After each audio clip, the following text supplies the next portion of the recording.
the empire that refused to die. For over 1,000 years, longer than any other empire in recorded history, one civilization stood as the shining link between the ancient and modern worlds: the Byzantine Empire. Born from the ashes of Rome, Byzantium was the bridge between East and West, Christianity and Islam, Europe and Asia. It survived countless invasions, plagues, civil wars, and betrayals. But in the end, in 1453, its walls fell, and with them, one of history's greatest civilizations came to an end. But why did it fall? Was it because of enemies at the gates, or rot from within? Today, we uncover the long, complex story of how the Byzantine Empire, the Eastern Roman Empire, slowly collapsed after more than a millennium of glory. The New Rome. When Emperor Constantine the Great founded Constantinople in the year 330 CE, he didn't just move the Roman capital, he reinvented Rome itself.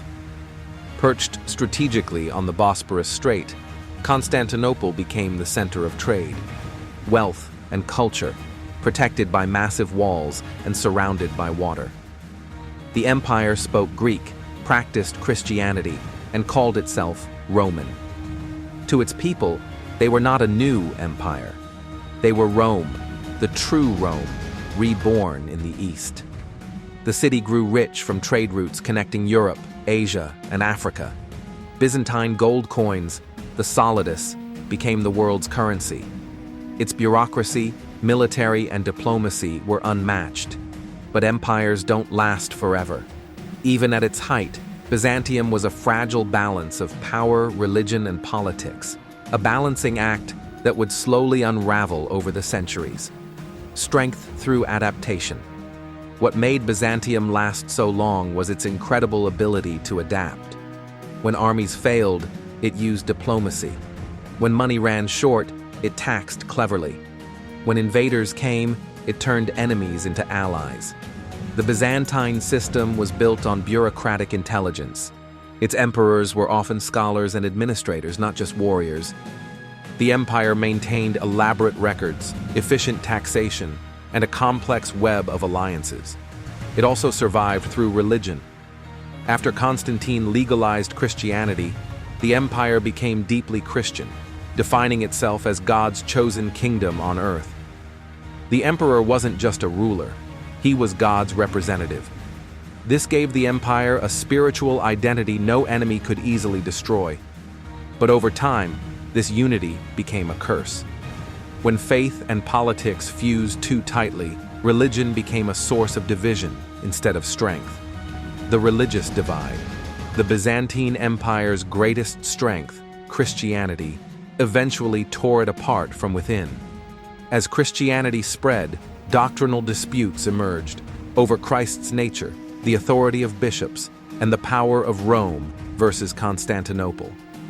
In 1054, this tension exploded in the Great Schism, splitting Christianity into Roman Catholicism in the West and Eastern Orthodoxy in the East. What began as a theological disagreement became a political and cultural divide. The Pope and the Patriarch excommunicated each other, and the two halves of Christendom became rivals.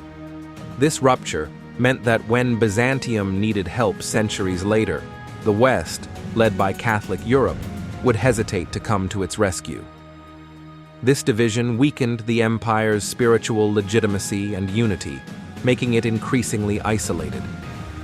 Enemies on every border. While Byzantium was arguing over theology, its enemies were multiplying. From the north came the Slavs and Bulgars, from the east, the Persians, and later the Arabs.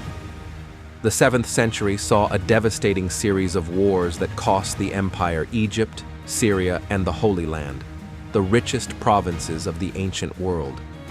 The loss of these lands wasn't just territorial, it was spiritual. Losing Jerusalem and Alexandria meant losing the very heart of Christian civilization. But Byzantium fought back. Under emperors like Heraclius, Basil II, and Justinian I, the empire reclaimed lost lands, rebuilt cities, and reformed the army. Yet every recovery came at a price. weakening the treasury, exhausting the people, and setting the stage for future decline. Justinian's great reconquest of Italy and North Africa in the 6th century was glorious, but temporary. By the time the dust settled, the empire was financially drained and militarily overstretched. The Byzantine Empire survived through sheer resilience, but survival came to define it more than conquest ever did. The Crusader betrayal. By the 11th century, the empire faced a new enemy: the Seljuk Turks, who swept through Asia Minor, the empire's breadbasket. Desperate, the Byzantines turned to Western Europe for help. The Pope answered, but not as they expected. The Crusades began, holy wars meant to reclaim the Holy Land. But in 1204, during the Fourth Crusade, Christian knights didn't march to Jerusalem. They attacked Constantinople itself. The city was looted, its treasures stolen, its churches desecrated. Ancient relics and manuscripts vanished forever. For nearly 60 years, Byzantium ceased to exist as a unified empire. The Crusaders established the Latin Empire, and when the Byzantines eventually regained control, the damage was irreversible. The Fourth Crusade was the fatal wound, a betrayal from fellow Christians that the empire never truly recovered from. The rise of the Turks. While Byzantium struggled to rebuild, a new power was rising in the east: the Ottoman Turks. The Ottomans were fierce, organized, and inspired by Islam. They respected strength and saw in Byzantium a once great empire clinging to its ruins. By the 14th century, the Ottomans had conquered most of Asia Minor. Greek lands fell one by one. The empire was reduced to little more than the walls of Constantinople itself.